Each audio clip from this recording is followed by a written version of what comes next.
Terima kasih. Ini mengikuti jenjang pendidikan dari SD dulu yang mulai. Baik, saya ada pantun. Buah rambutan, buah alpukat, mengandung gizi dan berkhasiat. Para anggota Dewan yang terhormat, terima kasih telah memberi nasihat. Biar nggak kalah sama Pak Iqbal. Saya ingin menyampaikan 3 hal saja secara singkat, mengulas beberapa tadi yang disampaikan oleh Bapak Ibu anggota Dewan yang terhormat. Yang pertama, bahwa sekarang ini kami belum mengambil kebijakan terkait dengan ujian nasional, PPDB, Merdeka Belajar, dan lain-lain yang beredar di media sosial itu. Karena itu bukan pernyataan kami, itu aspirasi masyarakat. Tapi yang sudah kami anggarkan, sudah ada hisabnya, tinggal nunggu sidang isbatnya. Itu soal kesejahteraan guru. Tapi jumlahnya nanti ditunggu saja karena sidang isbatnya belum dilaksanakan. Insya Allah kalau didukung oleh kawan-kawan bapak-bapak, ibu-ibu anggota Dewan yang terhormat, yang tadi disebutkan angkanya itu dan juga kesejahteraan untuk guru ASN dan non-ASN dalam anggaran kami tahun 2025 insya Allah sudah ada di dalamnya dan mudah-mudahan bisa kami sampaikan dalam waktu yang sesingkat-singkatnya.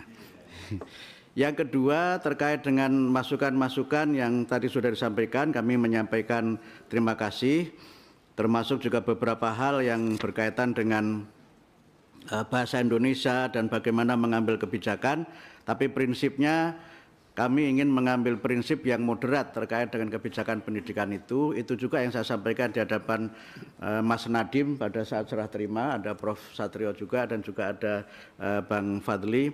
Saya pakai kaidah yang juga sangat populer, al-muhafadzah alal qadimis sholih wal akhdhu bil jadidil aslah. Saya kira yang NU tidak perlu saya jelaskan, yang Muhammadiyah saja paham apalagi yang NU, kira-kira begitu. Jadi yang baik-baik akan terus kita terus pertahankan, tapi yang belum tentu harus kita sempurnakan. Kalau sama semua, untuk apa menterinya baru kan begitu. Kemudian yang ketiga, beberapa kendala menyangkut kebijakan memang menuntut perubahan regulasi. Misalnya soal guru P3K, memang itu ada beberapa regulasi yang harus kita sinkronkan. Tadi terima kasih Pak terkait dengan Undang-Undang ASN, kemudian Undang-Undang Otonomi Daerah, dan beberapa undang-undang lain yang membuat kita ini kesulitan untuk menempatkan guru di tempat-tempat yang memang sangat diperlukan. Izin kalau saya boleh menyampaikan, rasio guru murid kita sebenarnya sekarang sudah ideal.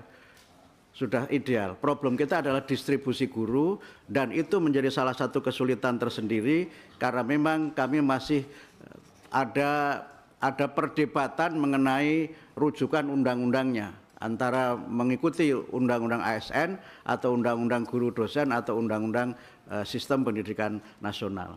Kami akan mengundang pada tanggal 11 nanti, insya Allah hari Senin, itu mengundang para kepala dinas seluruh Indonesia untuk memberi masukan kepada kami terkait dengan P3K, terkait dengan zonasi, dan kami juga mengundang anggota Dewan yang terhormat, Komisi 10, mudah-mudahan juga ada yang nanti ikut hadir di acara kami.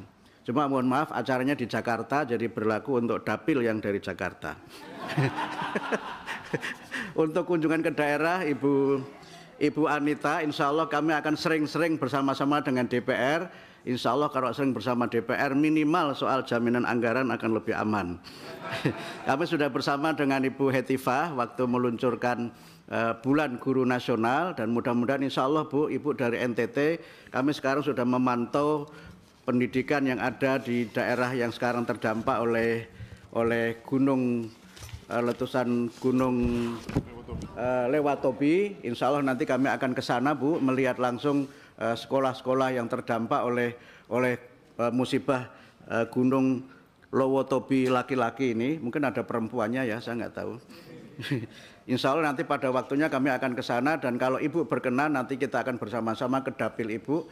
Tentu dengan kunjungan bersama ini nanti kita bisa memetakan dan merencanakan apa yang bisa kita lakukan untuk memberikan bantuan bagi masyarakat.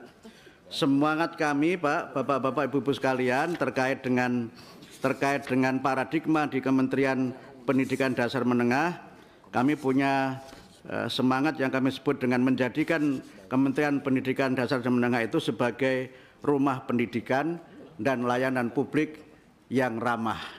Kalau boleh tadi juga ada singkatan, ramah itu adalah akronim dari responsif, kemudian akuntabel, melayani, adaptif, dan harmonis. Kami ingin hubungan kami dengan DPR terbangun dengan harmonis dan juga kami ingin agar semangat kita bersama untuk memajukan dan menjadikan Indonesia sebagai negara yang maju, negara yang cerdas dapat kita wujudkan bersama-sama dengan sinergi antara Kementerian Pendidikan Dasar dan Menengah dengan Bapak Ibu sekalian Komisi 10 DPR RI. Kami kira demikian tanggapan saya secara umum. Mudah-mudahan ya. Izin pimpinan. Ya, silakan. Masih belum berselang Pak Menteri. Masalah aspirasi teman-teman yang masalah infrastruktur yang tadinya di PUPR kita akan ke Komisi 10 atau ke Kementerian. Ya, itu juga termasuk kendala kami Bapak, dan menurut informasi yang kami terima itu perlu dukungan dari Komisi 10 karena memang termasuk dalam catatan kami banyak pembangunan infrastruktur yang tidak dapat terlaksana dengan sebaik-baiknya karena pembangunannya tidak oleh kami di Kementerian Pendidikan Dasar Menengah tapi oleh Kementerian Pekerjaan Umum sekarang ini, dan kami sudah ada rencana untuk nanti bertemu dengan Menteri Pekerjaan Umum membicarakan persoalan ini, dan mohon maaf ini juga sudah kami sampaikan kepada Bapak Wakil Presiden mengenai kendala ini, sehingga kami mengusulkan kalau tidak bisa seluruhnya opsinya bisa opsi yang moderat. Kita ingin solusi yang moderat. Misalnya dalam nominal tertentu itu oleh Menteri Pekerjaan Umum, tapi dalam nominal yang tertentu juga boleh oleh kita sehingga dikerjakan bersama-sama paralel sehingga pencapaiannya lebih cepat. Itu usulan kami dan dukungan kami untuk program ini dari Komisi 10 sangat kami harapkan. Termasuk untuk guru agama Pak, kami juga nanti akan ketemu dengan Menteri Agama. Karena sekarang ini kami mendapat banyak keluhan, Ibu Etiva juga bersama dengan saya, guru agama yang di sekolah umum ini nasibnya seperti anak yatim atau anak tiri. Dan itu mungkin mereka harus kita berikan solusi, jalan keluar, karena dapat informasi kalau mengikuti sistem yang sekarang, untuk dapat sertifikasi mereka harus antri 40 tahun. Dan itu berarti sudah pensiun masih belum dapat sertifikasi gitu. Nah, ini yang memang harus kita cari jalan keluarnya, dan banyak hal yang nanti kita harus koordinasi dengan kementerian-kementerian terkait. Tapi ini kan juga baru pertemuan yang pertama, mudah-mudahan tidak pertemuan yang terakhir. Dan kemudian yang terakhir soal tadi Bu mengenai bagaimana kita memenuhi pendidikan untuk semua. Paradigma kami bukan paradigma sekolah, tapi paradigma belajar. Jadi pendidikan itu tidak harus di sekolah, tetapi belajar. Sehingga karena itu kalau jaraknya jauh dan jumlah penduduknya sedikit, maka terlalu mahal kalau kita mendirikan sekolah di situ. Sehingga solusinya adalah membuka semakin banyak akses layanan yang memungkinkan mereka belajar, dan karena itu maka partisipasi masyarakat yang kita perlukan, termasuk afirmasi bagi masyarakat, dan termasuk tadi relawan mengajar Bu, bukan guru mengajar tapi relawan mengajar, yang bisa jadi mereka bukan guru tapi siap untuk mengajar di situ, atau dengan sistem pendidikan daring dan sebagainya. Kamu memiliki banyak opsi yang nanti bisa kita bicarakan bersama-sama. Kemudian yang terakhir saya kira yang berkaitan dengan masukan-masukan untuk bagaimana perbaikan-perbaikan pendidikan, kami berterima kasih, dan sekali lagi kami sampaikan bahwa secara tahun ajaran sekolah itu sekarang berada di pertengahan tahun ajaran.